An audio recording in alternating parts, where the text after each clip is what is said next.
तो गाइस ये वरन हम लगाने के लिए जा रहे हैं। तो ये वरन कौन लगाएगा पता है आपको? ये हमारी चक्री।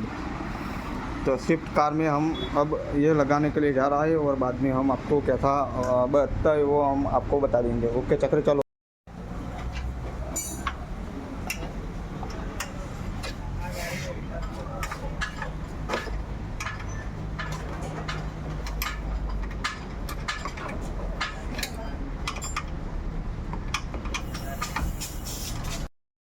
हेलो गाइस, तो आप તમે જોઈ શકો છો ये नई कार का हमारी चक्री ने ऑलरेडी उसका कबाड़ खाना कर दिया है, क्योंकि वारन के चक्कर में पूरा बम्पर ही खोल दी थी। ओके तो लगा दिया। तो चक्री एम कहते कि હવે થોડી વારમાં લગાવી દઈશું। કામ ચાલુ જ છે।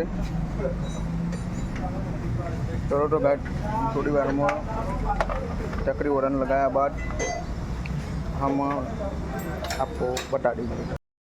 तो गाइस ऑलरेडी चक्री ने ये वन लगाई दीधा थे। तो चलो आप હવે આપણે ચક્રીને પૂછીએ કે વરન બજાવીને આપણે બતાવે। તો ચાલુ કરો ચક્રી।